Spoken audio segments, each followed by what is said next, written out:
another episode of Women Lifting Women, a podcast dedicated to female leadership, well, to female voices in leadership and tech. My name is Emma Ross and I'm your host. Thank you again for joining, and I'm joined today by the amazing Annalise. I can't wait for you to hear her story. Can you please introduce yourself to our listeners?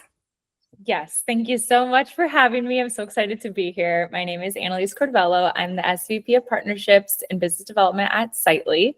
Sightly is a data and technology company that helps brands and agencies with real-time marketing and decision intelligence. And I am also passionate about travel technology. I'm based in Miami Beach, and I'm so excited to talk about leadership and culture and women lifting women on this podcast today. So thank you for having me. You told me, and I know that you moved to Santiago directly after university, and you had to learn the language, or the only woman in your team, kind of first job. What did that chapter teach you about finding your voice and building confidence in a really male, especially in a real male dominant environment? Yeah, I was 22 years old. I moved down there with a backpack originally with a plan to work at a bed and breakfast in exchange for room and board until I felt comfortable enough with the language. And then I got a job at a digital marketing agency, and I was the only woman on my team. It was my first real job. It was in a new place, new country, new culture, new language. If anything, it taught me resilience. I think that's probably almost obvious, but it really did teach me resilience. It taught me the fastest way to grow is to be uncomfortable and to, even when it feels hard, to advocate for yourself. So, in the beginning, I was learning not only a new language, but this was my first real marketing job. So I was learning the marketing language within Spanish, right? So it was crazy. And in meetings, sometimes, I would share an idea and it would go unheard or ignored, and then the idea would be repeated a few minutes later. And I think every woman listening probably can relate to that in some capacity or another. Unfortunately, I was lucky to have a male colleague that would stick up for me sometimes in those moments, and I remember what that felt like, both the feeling of being ignored and the feeling of someone sticking up for me. And I think as women, we can't wait for that person to stick up for you, right? And in those moments, so you have to learn to advocate for yourself. You have to learn to restate your idea proudly, to document it perhaps, and to just really keep advocating for yourself. But at the same time, I also learned how important it was and how it made me feel when people did stick up for me. So the importance of advocating for others and making sure others' ideas are heard in those types of environments as well, I think were two big learnings for me. I mean, that's a lot to learn in a very short period of time, if we're being honest. And yes, we've all felt ignored. I think we've all felt like, oh, I've just said it and now someone else is repeating it, and okay, suddenly it sounds like a good idea. All right. But when it's a different language as that, like, you feel it's so much harder to feel confident and then to sound more confident. And it's just like, never learned Spanish, so I can't comment. In Chinese, it was quite hard, but I mean, I don't know, because people think Chinese is hard in general, so I don't know how to. But it really is quite challenging, and even for me, like, I would just speak in English in an environment, but sometimes it's just like things get slightly lost in translation. It's just challenging in different in those environments. I don't know how. So what was the first? Do you remember the first time it happened, and like kind of the first time you were able to just force your way back, and what did you do? Sorry, the first time, I don't know, like the first time when you had, like, you managed to, like, someone ignored you, someone else just like spoke the same idea, and you were like, no, I just said it, and you yourself managed to, like, I said it 5 minutes ago, you don't get to do that. Yeah, so I worked at the company for about a year, maybe closer to a year and a half. And, after a while that just gets tired. So you just learn to do it. I mean, I don't know if I remember the perfect like moment that started, but I will say, and this is kind of a good probably transition, is at the end of the day, I was able to prove myself and earn that respect. I was actually offered my boss's job when he left the company, but I ended up not taking that because I was about to start launch something, which I'm sure we'll get into later on the episode. I mean, we can jump to it right now. It's like we just need to reorder the questions a little bit. So let's talk about what you jumped to. How about like, because this is a big career change. So let's talk about first how you jumped into it, what made the decision, and then I would love to hear all about the process of growing that business and working together with your husband. Well, now your husband, I think he was your partner, boyfriend or partner at the time, together. So that's a lot of actually really challenging things to do. Yeah. Again, this was over 10 years ago, 23 years old with my now husband. At the time, he was my boyfriend of 6 months.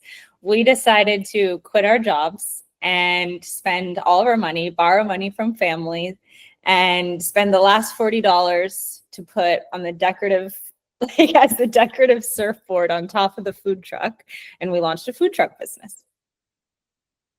Tell me more about this food truck. Who was cooking? What kind of food did you serve in this food truck?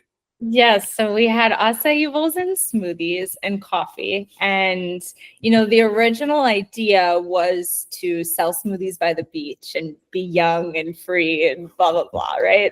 And then we actually got the opportunity to be in a mall, which was the best thing that could have happened to us from a business perspective, probably the worst thing that could have happened to us from our sanity perspective. But, to set the scene a little bit, we could get into so many stories around this, but just to set the scene a little bit, when we originally set out to launch this business, like I said, we thought we were going to go by the beach and sell smoothies, etc. We ended up staying in Santiago. But because we were, not that we weren't taking it seriously, but we wanted it to be fun first, right? So we had just to give you an idea of the scale, we had a plastic strawberry box as our cash register when we first launched. And then when we got the opportunity to be in the mall, we, we thought we had all the ingredients and everything we needed for a whole weekend of sales. And we ended up having to close early the first day because we ran out of everything. And we were like, oh God, we need to get our shit together, right? So it ended up being like a crash course on how to run a real business. What we ended up doing is closing for 2 weeks. We had to get a POS system, an inventory system, employees, uniforms. Like we had to get everything, a real cash register, of course. And then we did it. They ended up growing it to 2 food truck businesses, 10 employees. It was really successful, but it was crazy. I mean, it was a crazy experience. I think like the few lessons that it taught me, the first one is, again, that like crash course on how to run a business. It was entrepreneurship learnings and probably like 10 years of learnings compressed into 2. It also taught us how to really like vet partners and vendors who we worked with really carefully. We were burned a few times. We don't need to go into all those stories, but that's a learning that I carry with me today. At Sightly, we always make sure when I'm leading the partnerships team, we always make sure to spend time with the people that work at these companies that we want to partner with in person, get to know them, make sure that the values are shared from company to company. And at the end of the day, business is relationships. So that makes for a really strong foundation of a successful partnership is who you work with and who you partner with. I think that was a learning I learned, maybe the hard way early on with this food truck business, but it's now something that I still take like very seriously. And then the last learning I would say is that necessity makes you capable of anything. But it doesn't necessarily mean that you have to do everything forever. So that was like the biggest learning from this food truck business. We did everything ourselves, right, in the beginning, and we started having to kind of learn how to outsource some of it towards the end. But in the beginning, we did everything ourselves. I mean, accounting was my absolute worst subject in school. And I did all of our accounting and our bookkeeping, so like, just to give you an idea, like literally everything. And now if you ask me to do my own bookkeeping and our accounting, I would just like look at you with a blank stare, like there's no way. And I think that's actually really beautiful, because it's like, I know that I'm capable of doing something if I need to, but I've learned that I don't have to do everything. I would literally have ChatGPT do it.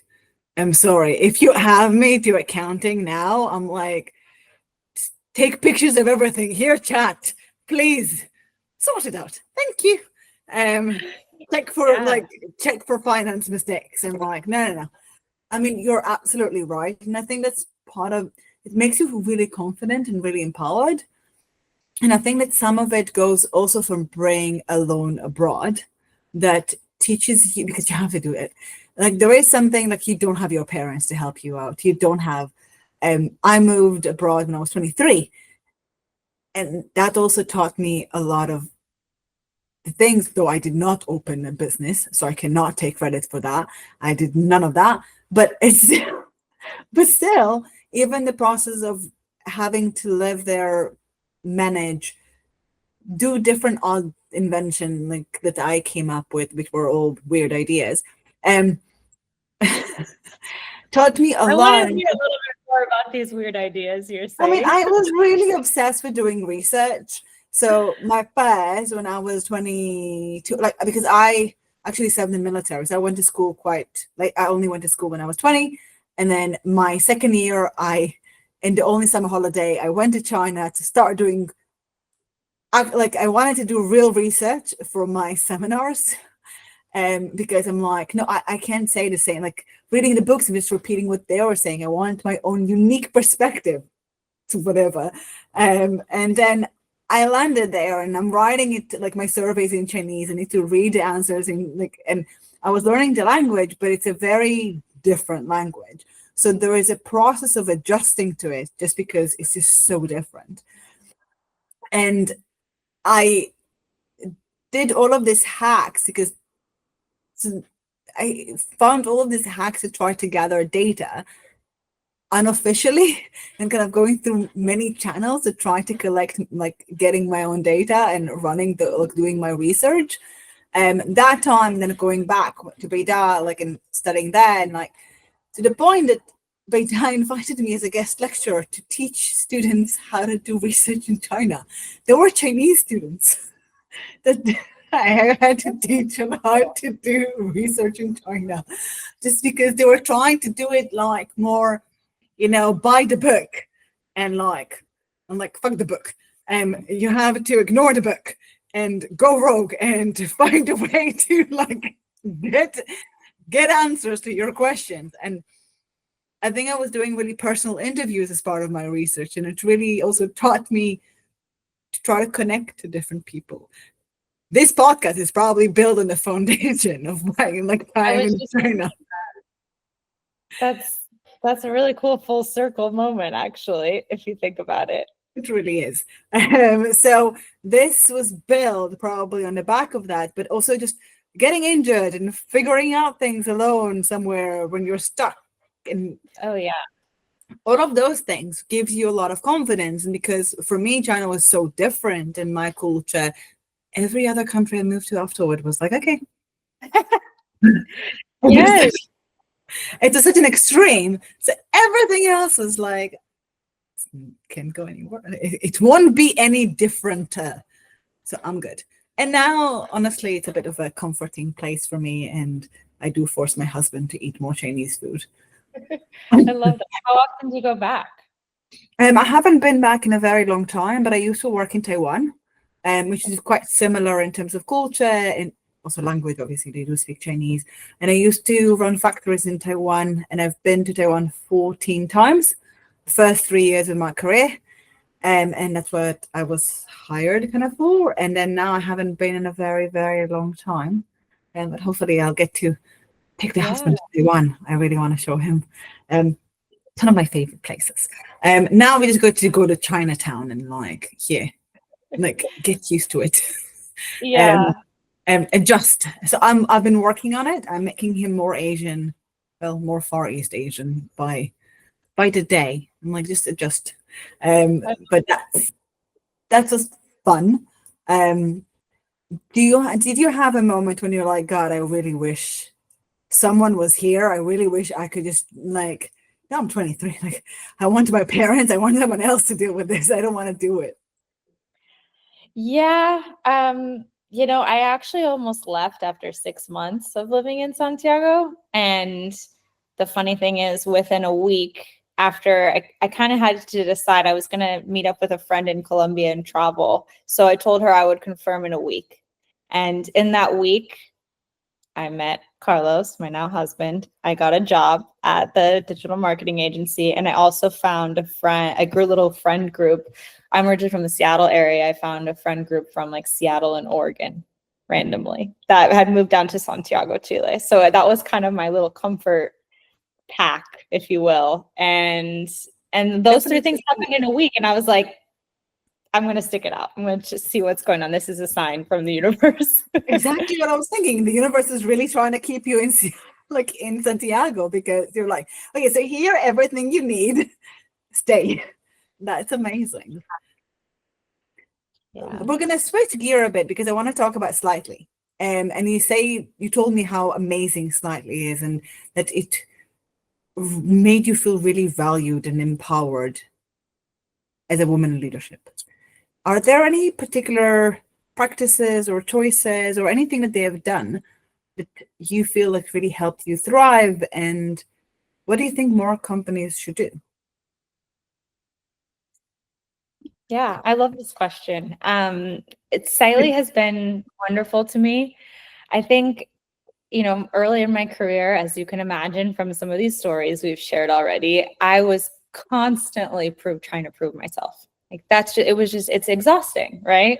Yeah. And you're feeling like you're working twice as hard. You're just constantly trying to prove yourself. And at Slightly, it's been extremely refreshing and rewarding that talent and work ethic is recognized publicly.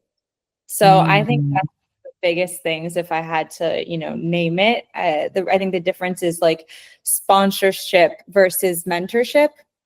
So mentorship is of course important. We always need those mentors in our life. And I think we also need to mentor others. But sponsorship is that like going back to that advocacy we were talking about, people, leaders saying your name in meetings when you're not there, and talking about the work you've done and all of that. So I would say, that's like the real difference that I think it makes. I would say, the one other thing that Slightly does is, instead of having those like rigid ladders or promotion paths, which sometimes, can be a good thing, but people move around in the company into roles where they're going to really succeed. And I think that's so cool.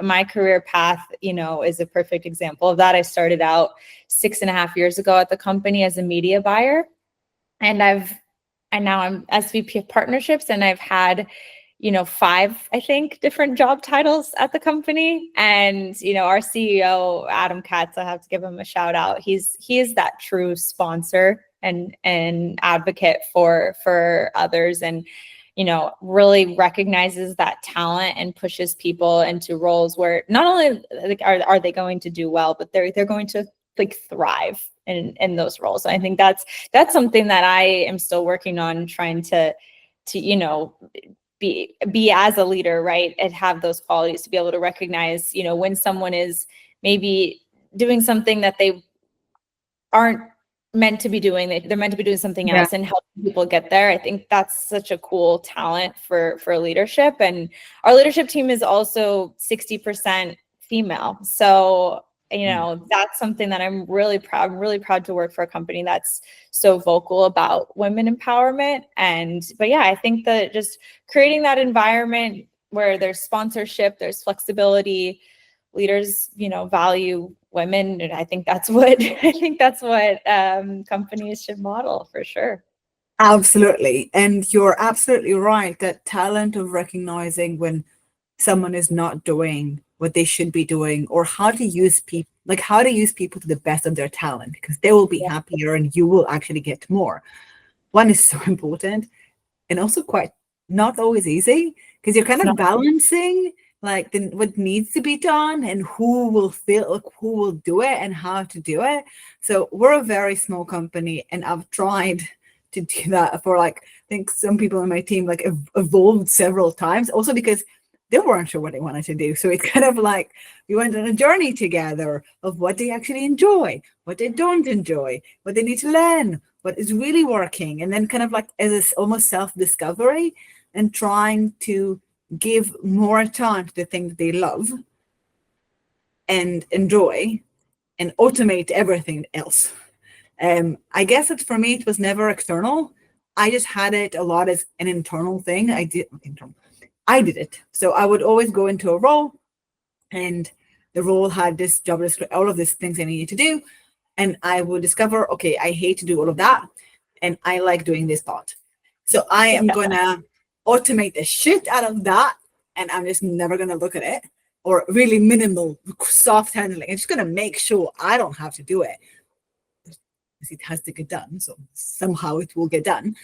But I'll find a way to do that, and I'm just going to double down on this part here that I really like doing. And because it was my mentality, I also assumed that other people had this mentality until I spoke to my team, and you were like, "Oh, you were telling us to get it, like that we need to do it." So it's like, oh my God, I never meant that you have to do it. I meant it has to be done. I don't particularly care how you get it done. Outsource it, give me a proposal, automate it, create, like use AI. I don't particularly care how you get it done. You don't have to do it yourself. I just meant this has to be done.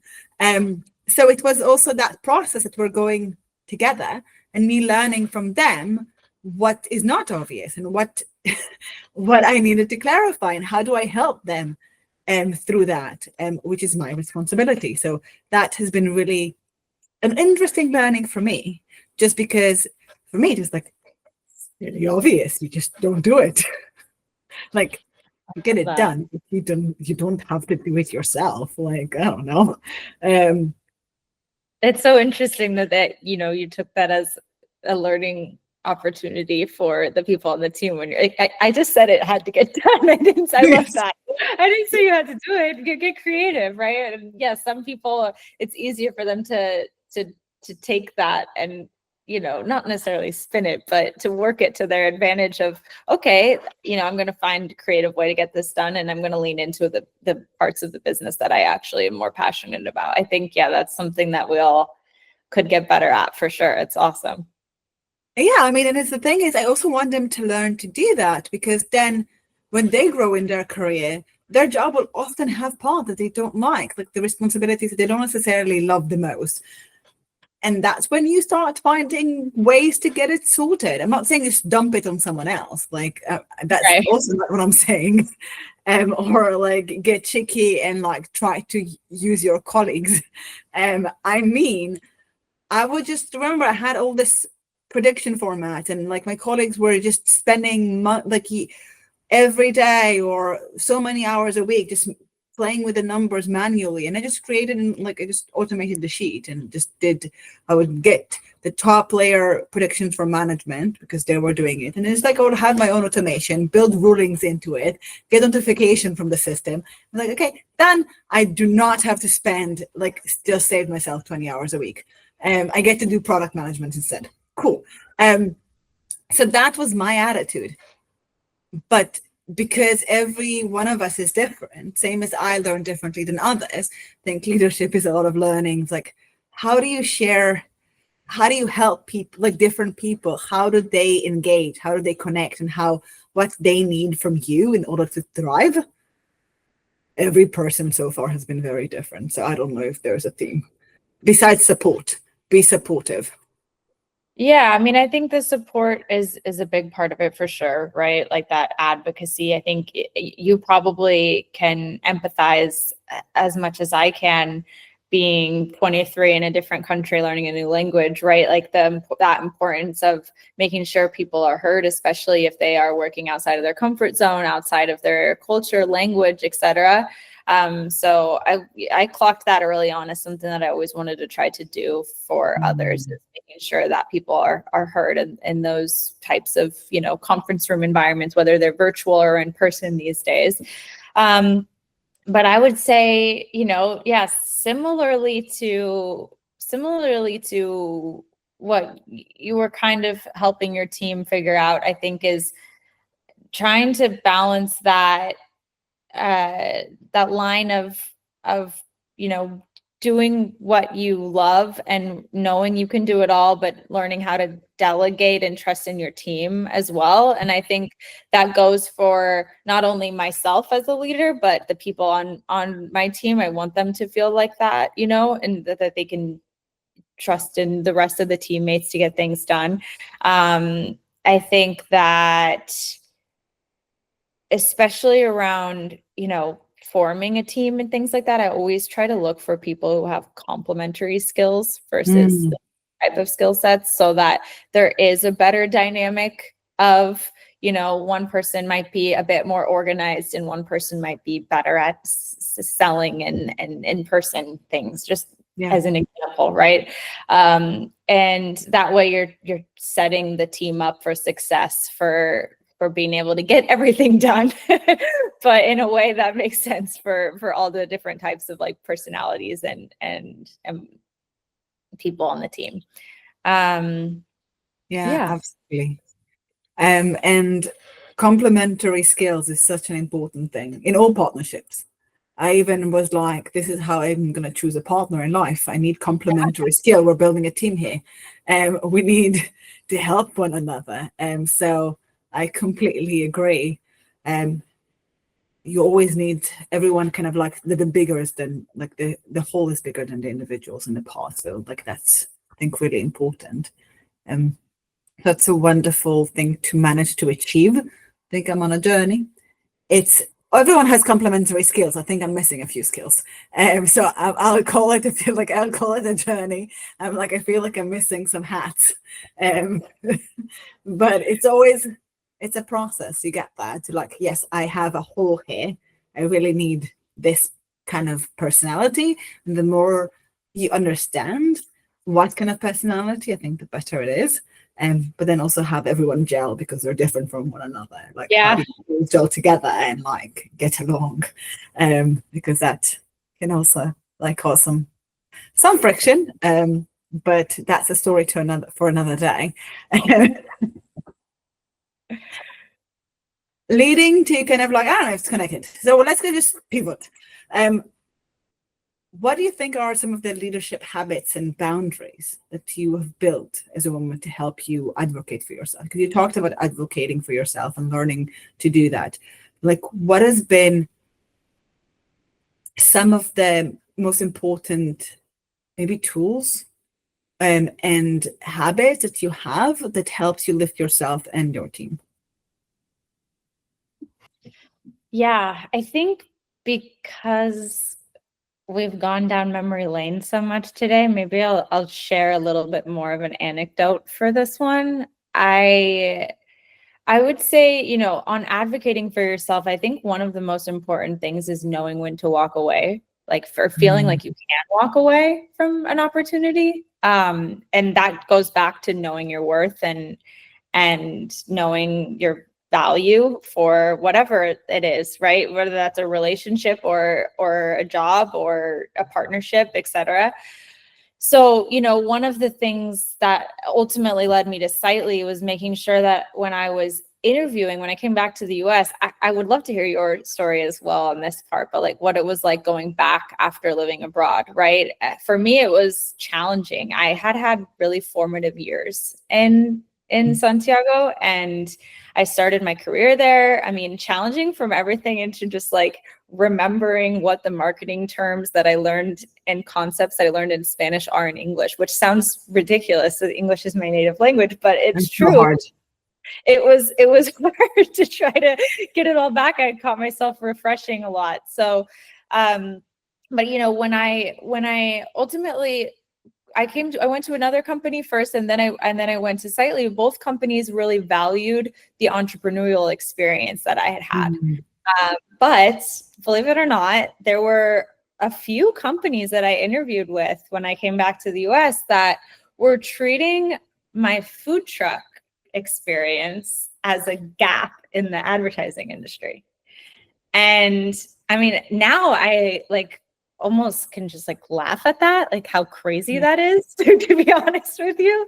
But at the time, you know, it was a little harder because you have that, you need to find a job, and you're considering putting yourself into situations. But I think because I had that experience, I was, even back then, able to say, something in my gut does not feel good here. Like if you're not considering this 10 years of entrepreneurship and everything I know about business and how I work with people that I learned in 2 years if you're considering that as a gap, it's like, this isn't You don't understand.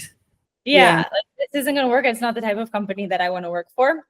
And I think that, you know, I even have friends right now who are going through that and kind of the interview process to an extent, that are looking for new jobs. It's so important to remember that you're always interviewing the company as much as they're interviewing you, even when you have that urgency to find a job or something. Like, that's so important, because it really does the values have to align. And I think like knowing your worth in that lane, and knowing when it's okay to walk away from something if it doesn't match, even though it feels like it might be a crazy opportunity or a lot of money or whatever it is.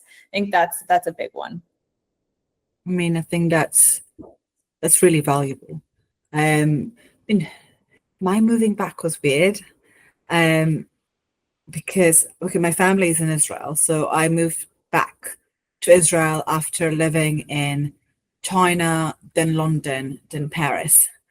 And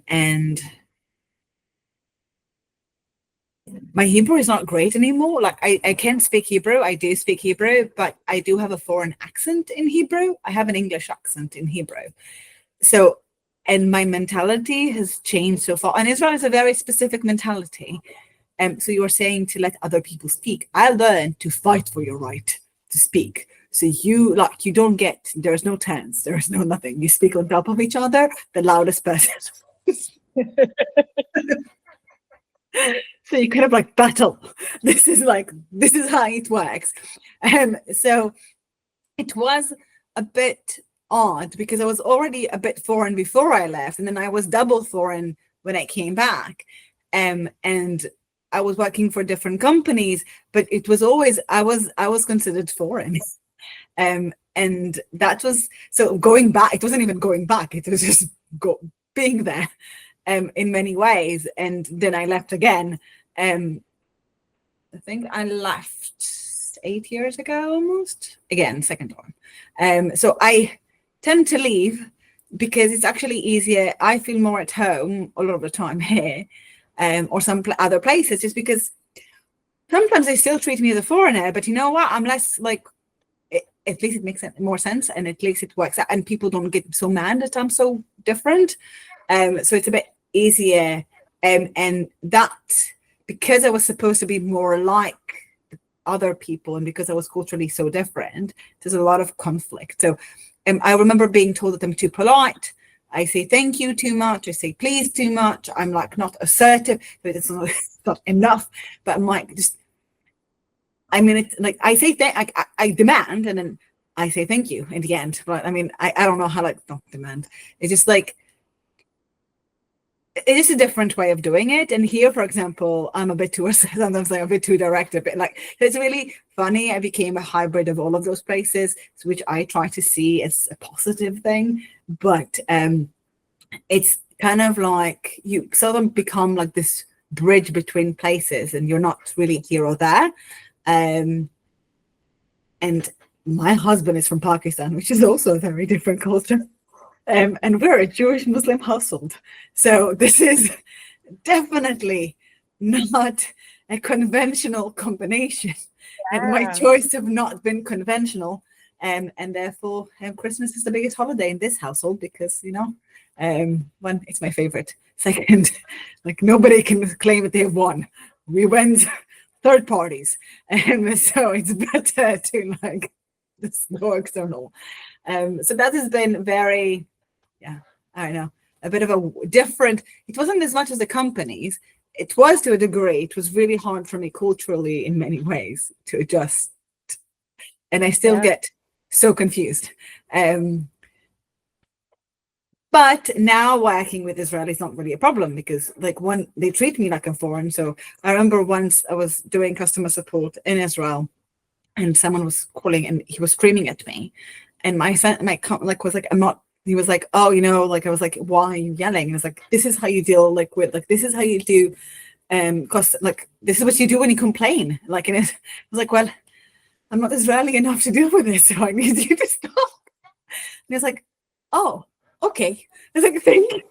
That's like really weird. I was like, I don't know what to do. But that, my family is really Israeli though. So it's always really fun when we all come together. Interesting. I'm really a black sheep. I don't know. I love that you lean into, I really like that I don't remember exactly what you said. I wish I did. But you were saying something about like you're culturally different enough for like just to almost like fit in better. I feel like you probably are the type of person that fits in best when there's a combination of people from all over the place. I don't know.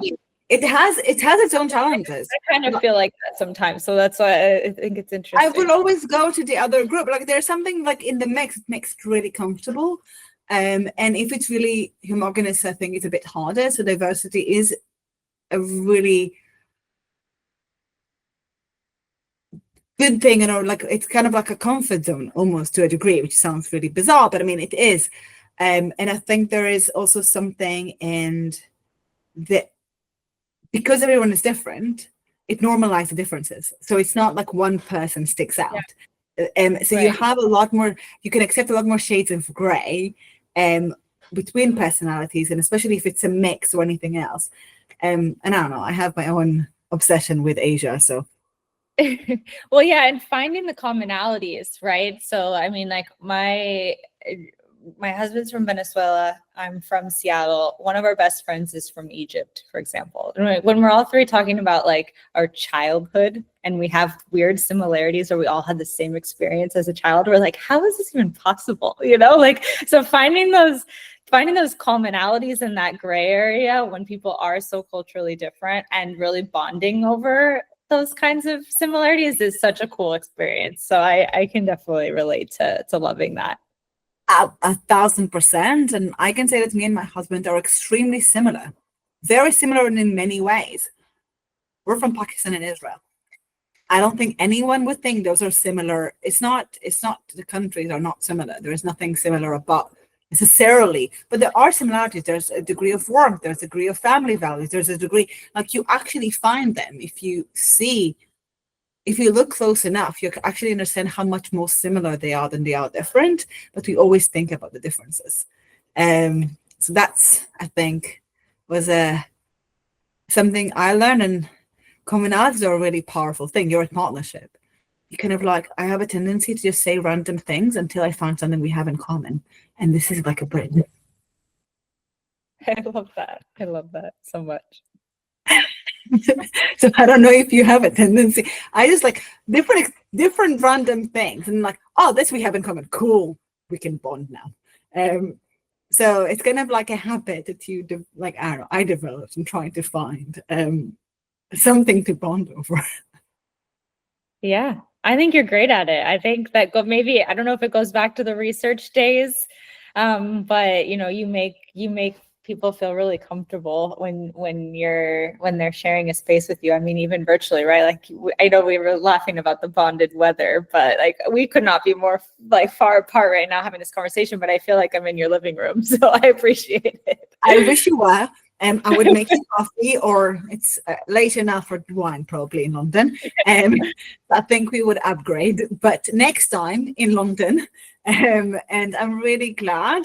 And I think it's like we feed off each other because you make me feel really comfortable, and I'm really enjoying the conversation. So it's kind of like energy feeds energy. And one of the things I try to learn is when we're in negative mood, I try to make myself really happy to try to shift the energy. I don't know if you have ever tried that. Have you ever tried it when your partner is really in a crappy mood and you're trying to be so overwhelmingly positive? So he has to kind of get on with it. That it's probably almost annoying. Yes, I've definitely done that. Good. It works, no? I think it works. I mean, Yeah, eventually they love. exactly. So now to our final question, my favorite question, the questions I ask every single time. Superheroes time. So if you had to think, like, this is my advantage. This is because, like, not only I'm a woman, but this is unique to me, your personal superpower. And how do you think that it shaped your journey, your leadership style, and kind of like what you've decided to do in your career? So not answer the question, but I do think this is my superpower, but I also think that every woman has this superpower to an extent, but I think it's harder for people to figure out. I think sometimes, and I think I'm lucky that I had this accelerated experience, is what I'm going to call it, to figure out this early on. And I think it's really helped me. And it's something we've already talked about today, but it's basically knowing that I have the capability to do anything when I have to, anything I put my mind to. But the superpower is knowing that you do not have to do everything, and forever at least. And it's a true privilege to understand that and to be able to actually feel like you can do that, right? But to knowing when to protect your peace really is like what it comes down to. I know it's like almost, I don't know. I think that that's the real superpower. For the longest time, I specifically, me too. I thought that, I never had like a favorite subject in school or a favorite, or the best subject or like a favorite sport. I kind of was always like more versatile, and I thought that was my superpower, was like being able to do everything. And then I have some of these experiences, and now looking back, I really do believe that having the real superpower is knowing that I can do everything, but really choosing, being thoughtful about what I spend my energy on. So I So think that's the superpower. what would you choose, and what would you like? What will you externalize? I'm trying to like, not like we're not giving it to necessarily. We're like finding other ways to get it done. What will be your Well, choice? I guess for another example, and this is actually something that was also a challenge for me when I leaned into this, is for example, so when I was a media buyer, which is how I got my career, right? I had daily measurable outputs. I could tell you exactly how well I was doing my job, or like how well campaigns were performing, etc. And I got a little addicted to that, because it's like it's a great feeling knowing that you can measure the output that quickly, right? But I was burning out a lot. It wasn't something that I was incredibly passionate about, and I felt like I wanted to be doing something a bit different. And so, now leading partnerships, I love it. I really do love it. I love working with other people more than like working on the computer. I love building relationships. I love giving a demo of our platform and receiving a demo of someone else's platform and throwing ideas around until maybe something sticks for a cool partnership idea. It like really it really energizes me, which is so fortunate to feel that way about your career, I think. But it's harder to measure. And I struggled with that because I was like, okay, how well was this day versus, the day before? It's harder. So I had to learn to really like measure in seasons versus just in days, and learn to reflect and take time to reflect. And I really also try to lift up others when I see them doing those reflections. One of my colleagues actually just posted like a beautiful thing on LinkedIn of like looking back on her, 6 years at the company. And I was really proud of her for doing that because I work with her every single day. Jordan, this is a shout out for you.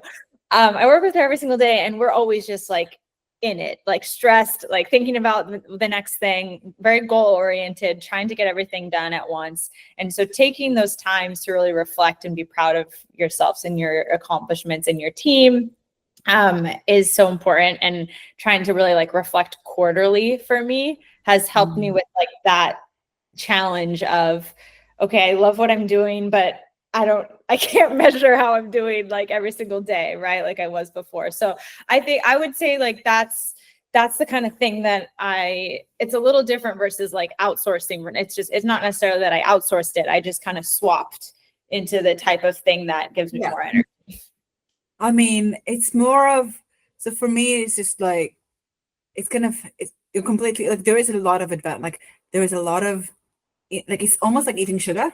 It's instant satisfaction and seeing numbers go, like seeing that you like everything met. It's really great, and really sometimes just easier from a push.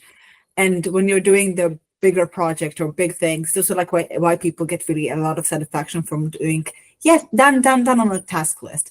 It's the same thing when it's small things and they can like see the progress. And a lot of bigger, more challenging things, you sometimes can see the progress. Sometimes for months, you cannot see the progress. And people get really, like people despair. It's really frustrating. It's really like, am I going in the right direction? And where am I? So I can completely understand and relate to sometimes the lack of, I mean, I have a lot of measurement, but sometimes they're not clear necessarily. Like it takes some time to see. Yeah. And I love data. Came from research. I did a lot of research. I still like do a lot of research to this day. And soon, probably before, I don't know if it might happen before this podcast is released. We'll have our biggest podcast research today. Like we did a really big podcast research with SiriusXM and Barometer and Sounds Profitable. I did most of the wrong. Like I mean, I will still take this on because I love it. And if I do research, it will be too long. So I'm sorry. It's a very long piece of research. But you can just read the chapter that is interesting. So I mean, I think that I understand it, like the complexity there. And I'm glad that you found a path that still made you a kind of a middle ground to grow, but just have some of that satisfaction. I'm still working on it. I don't think I'm there. Well, I was just going to say, I actually just listened to a podcast episode. I'm newer on the Mel Robbins train. I feel like people like obviously really love her, but I had never really listened to her podcast. But I just listened to one, and what she did, because obviously she has a million podcast episodes. This episode was, she went back and looked at 53 other episodes with like health and wellness experts specifically, and looked at all the data. And, probably, you shouldn't say this, but probably use some type of AI, right, to pull out what the 3 like most important health tips are. And, I feel like that's something that you could do with after you have more episodes too under your belt, even being able to like take a few learnings that you want to, take away and go back and look at all the data. And that's the part you'll really have fun geeking out over. I can guess. So that would be cool. I do geek out over data. I do like those, like that's why too. We're in this industry. It makes sense. I still do I still do some of our research. Like I was like, I'm gonna take this, I'm gonna do this. This is my little project. Keep it here. So I do that sometimes, but you sometimes have to let go as well. Obviously, we have other team members to do a lot of this work, and therefore I don't get to do it a lot. But sometimes I do, and it's fun. And I think that we should sometimes gift ourselves a bit of like, I don't know, whatever that makes us a bit like sparkle a bit of joy. But I'm really glad. I mean, it sounds like you love your job, which is always such a fantastic thing, I really wish that for everyone. And like, if you don't, like, I think that it's kind of a journey that you need to take until you really love your job, and then you know that you are home. Yeah, I agree. I totally agree. So to many more years of happiness. And I think that we can conclude on, and like in a very positive note. Thank you so much, Annalise, for joining me today. It's been amazing and so energy. Like I feel so full now. And I was so drained before, and I feel so full now. So thank you so much. No, thank you. I feel the same, and I can't wait to eventually meet up in person, and cheers to many more years of happiness and over maybe a glass of wine or tea or coffee. So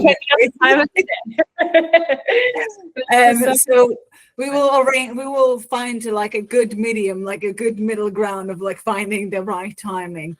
And worst case scenario, it's always 5 o'clock somewhere. But thank you so much, our listeners, for joining us for another episode of Women Lifting Women. For this episode and many more, please go to www.womenliftingwomen.io, and I can't wait until we see each other again.